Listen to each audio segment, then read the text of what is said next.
and welcome to the University of Vermont's Alumni Entrepreneurship webinar. My name is Richard Galbraith, and I'm the Vice President for Research at UVM. My team and I are delighted that you have chosen to spend the next 20 minutes or so with us. Our goal in putting on this brief webinar is to continue our recent efforts to engage with UVM alumni who have indicated an interest in entrepreneurship by showcasing some of the innovations of faculty and students at UVM. My office currently engages in several entrepreneurial initiatives, both on and off campus. We support the Vermont Center for Emerging Technologies, several accelerator programs, Generator, the makerspace in Burlington, and a competitive early seed fund for UVM startup companies. But what we are missing is you. We believe, based on your experiences and success, that you're well qualified to provide advice and counsel to UVM's faculty and student entrepreneurs. You may recall from the recent email, survey, and information dashboard we sent you that there are nearly 20 current active startup companies that were created as a direct result of the research, scholarship, and creativity of the UVM faculty. In an effort to provide you some context about these companies and how you might get involved in a variety of topics such as marketing, accounting and finance, venture capital, strategic planning, prototyping, legal affairs, human resources, or intellectual property, we recently visited with one of these startups. I'd like to introduce you first to Dr. Ryan McDevitt, a UVM alumnus and head of Benchmark Systems. And I want you to know I've been waiting a long time to say this because this really is rocket science. The fastest growing segment of the aerospace market are these small satellites that are going to transform how people operate in space. Right now, there are several hundred of them up at any given time, but over the next 10 years, there are going to be over 10,000 of them launched, which represents over $17 billion in hardware going up there. Propulsion is the way that we move around in space. And right now, there aren't good solutions for propulsion systems for the smallest satellites. At Benchmark Space Systems, we have an innovative technology that allows us to build a high-performance propulsion systems for these small satellites that we can additively manufacture to produce at a cost lower than any of our competitors. So this is an example of a small satellite, and you can see this here, actual size. And down here at the bottom, this is our actual propulsion system. If you take this out here, what's going on, this contains the chemicals, the control board, and the valve. And down here at the bottom is the converging diverging nozzle. So once this satellite is in orbit, the customer would send a command from their computer to our computer, and that would initiate the valve, and that would create the thrust. Something this size, taking up about that much volume for the satellite, would keep this satellite in orbit twice as long. So that's a huge return on investment for our customers. The biggest hurdle that we see as we're going forward is making the transition from creating one-off propulsion systems that are customer-specific, require a lot of engineering effort, to creating a standard platform where we can say, these are our offerings, and having the customer be able to choose. Vermont's excellent at providing a lot of support for early stage companies. One of the stats that we see is that Vermont's really high ranking for startups, but not as good for scale-ups. And we're definitely experiencing that part of it right now. So we've got the company off the ground and running. We've hired employees. We've had a lot of support, both financial and mentoring, for that first part of it. But now we're at the point, how do we grow? We're a 5-employee company. How do we grow this to a 20-employee company? How do we support our customers? And that's the part that there's not as much in-state support for right now. So I'm pleased to welcome now to the studio Dr. Ryan McDevitt. Thank you. He's the, as you know, the CEO and Vice President for Research and Development of Benchmark Systems. So, Ryan, I know that you did your graduate work with Dr. Darren Hitt in the College of Engineering and Mathematics. What led you to try and take the results that you got and commercialize them? Sure. So I was working at UVM on a NASA-funded project, and at the end of the project, we had taken it to NASA, and they were really interested in what we were working on, wanted to see it continue to go.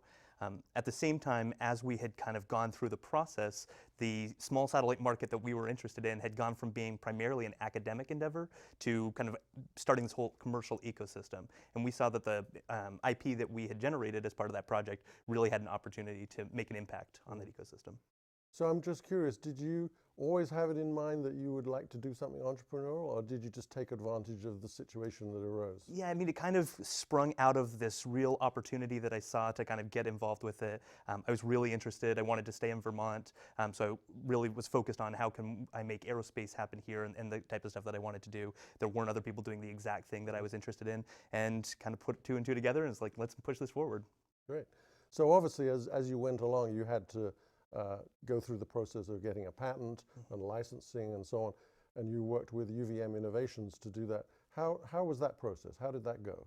The process was excellent. I mean, they really helped us out at every step along the way, from putting together the initial paperwork, the patent disclosure, through the provisional patent, and all the way through the non-provisional. And then when we got to the licensing part of it, kind of working with us to help understand, what would be in our best interest, what would be attractive to investors, how we could kind of structure that whole thing. Good. So you'll have to forgive me, but I'm going to brag on you a little bit now, because Ryan's company was actually one of 36 chosen throughout the entire country as one of the top 36 university-spawned startups. And they were invited to go to Washington by the National Council of Entrepreneurial Tech Transfers and went to Congress and presented there. So that must have been an interesting experience. And what did you learn from that process? Was that useful to you? Yeah, it was very useful. So the two big things that came out of it: one, we got an opportunity to talk with Fortune 500 companies that really gave us feedback on kind of our early stage, where we were, and gave us some thought process on where we needed to be going if we wanted to have a technology that'd be attractive for them, whether that was investment or acquisition. So that was really important along the way. But the other thing that was really fun about it was getting to meet other entrepreneurs that were at a similar stage as us, coming out of university with this university-generated IP, and kind of how they navigated those waters and got to where they are. And we stay in contact with those people today and still continue to help us. Very cool. So obviously along the way you need funding. How has that process been, and what successes have you had there? Yeah, so for the first couple of years, what we decided to do was bootstrap the technology as we were going through the patent process and kind of going with all of that. But I'm happy to report that this year we did bring on our first round of investment. We have angel investors as well as an institutional investment for the Vermont Center for Emerging Technologies. Great. So my last question, in some ways my most important question, is we're obviously trying to get alumni to be interested in being part of a network. As you look back on your experiences, can you think of some examples of how having such a network available would have made life easier or been more expedient in terms of you getting things done? Yeah, absolutely. So for us, and we have the traditional kind of resources like a lawyer and an accountant and people like that kind of help us get going. But there were all sorts of little questions along the way. That middle of the night you wake up, you're thinking about it, and you just need to kind of call someone and ask that very small question to help you make a decision, whether it was when we were hiring our first employees, setting up our accounting system, our chart of accounts, things like that, where just like a little guidance right then would have made a big difference. It's easy to set up meetings and get someone to come in later and take care of it, but there were a lot of times we could have moved faster if we just had someone there to give us that nudge in the right direction. Right. Well, great. Well, thank you very much for coming in. I wish you all the best. Thank you very much. Company, and good luck. Excellent. Thanks. Bye-bye. So, one of the most gratifying discoveries I've made in the 3 years I've managed the research enterprise at UVM is just how deeply students are interested and engaged in entrepreneurship. In a recent survey of undergraduates, nearly 10% of the respondents, that's 156 students, indicated that they already have a business. I found that both astonishing and encouraging. And if that scales up to the entire student body, that would be about 1,000 undergraduate students that have a small business interest of some sort. Over the years, UVM students have formed an entrepreneurship club, a Design for America club, 2 organizations that are interested in marketing and accounting, and most recently, a student-led initiative called the Catamount Innovation Fund. This is a venture capital fund for students and managed by students. They are raising capital and made their first investment this year. We recently visited with the student leaders and an entrepreneur that is supported by the Catamount Innovation Fund. We have a really interesting structure at the Catamount Innovation Fund.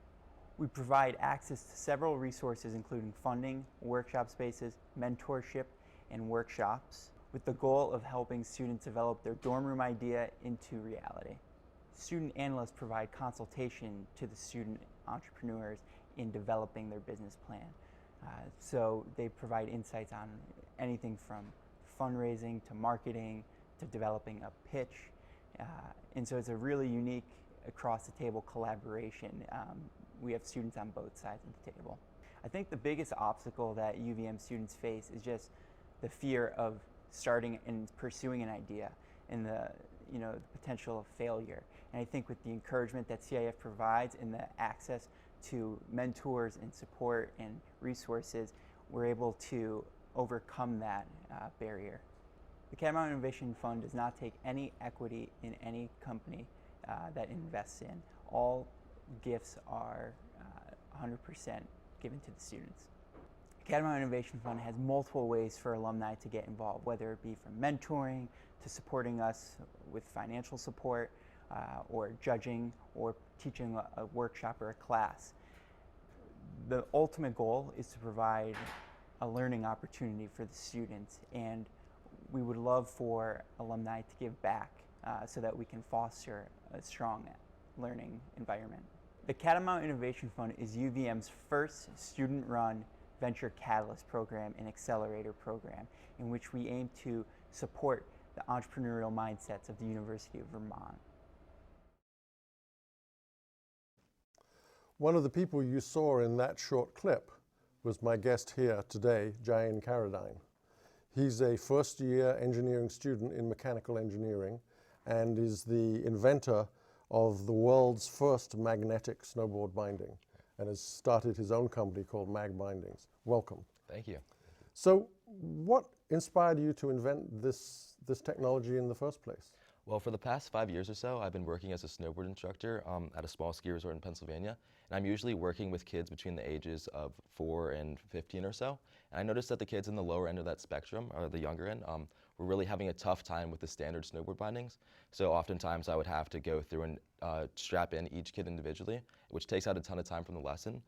So I invented the mag binding, which is a system that replaces the traditional ratchet system on the snowboard and makes it a ton easier for kids to use and is faster than traditional snowboard bindings. Cool. So along the way, have you received any help in this project from UVM? Yeah, I've received a ton of help throughout this year at UVM. So the first thing I did when I came to school was meet with a professor at the business school named Eric Monson, and he suggested that I apply to the Catamount Innovation Fund, which has been extremely helpful throughout the year with helping me reach my milestones. And the school has also paid for me to access the generator makerspace, which has been extremely helpful for building prototypes and things like that. Good. So as I asked Ryan, one of the most important questions is, if there was a network of alumni who had experiences in all kinds of different aspects of business and the entrepreneurial spectrum, Right. From your experiences so far, would that have been helpful? And can you give me examples of how it might help? Yeah, it would have been extremely helpful. So earlier this year, throughout the year, I've been working on a provisional patent, which I just filed. And that was super difficult. So it would have been extremely helpful if I would have had someone to go to tell me, kind of guide me through that process. So I ended up writing the provisional application myself. And it would have been really helpful if I could have had someone that I could send a draft of that to, and they could send it back to me and say, change this, change that. That would have been really helpful. And also just like in general, questions I usually end up Googling, it would be awesome if I had someone that I could ask that who had real world experience in the same position as me. So in the Catamount Innovation Fund, you have an advisor. Right. What's the role of the advisor as compared to the potential role of a mentor in this network? So the advisors are business students, usually juniors or seniors. So they're really helpful when it comes to things just like helping me make connections at UVM or just giving me general advice with things regarding the Catamount Innovation Fund. But it would definitely be helpful to have a mentor, especially now as I move forward with the company, to give me more guidance as to how I should direct my business decisions. Great. Well, you're in your first year. We Right. expect great and wonderful things from you. Thank well you. done. Congratulations. Thanks. I appreciate it. Thanks for coming by. So you're watching this webinar because we connected to you as an alum of UVM who has shown a level of interest in entrepreneurship. And beyond that, you have given me 20 minutes of your valuable time, and I am deeply grateful for that. In the few minutes that we have remaining, I'd like to make a sincere and direct appeal to you. Can you, and will you, provide some of your time and talent to help our fledgling startup companies to succeed? To help grow the entrepreneurial ecosystem of the university, and by extension, the ecosystem of the state and the region? Will you help us improve the rate of startups that scale up into companies that offer good jobs, sell products and services, pay taxes? Will you help us create an environment that will attract outstanding talent and entice more of our students to choose this region to call home? In short, can you help us mentor the young entrepreneurs who are our future? So what are the next steps for you? My staff are currently developing an online platform to facilitate connections between entrepreneurs and mentors. We hope that you remain interested and excited about the entrepreneurial ecosystem and UVM, and that you are willing to participate in the newly formed UVM Alumni Mentorship Network. If so, please indicate your continued interest by clicking on the Yes, Sign Me Up box on the page from which you launched this webinar. For the University of Vermont, I'm Richard Galbraith, and I thank you for watching.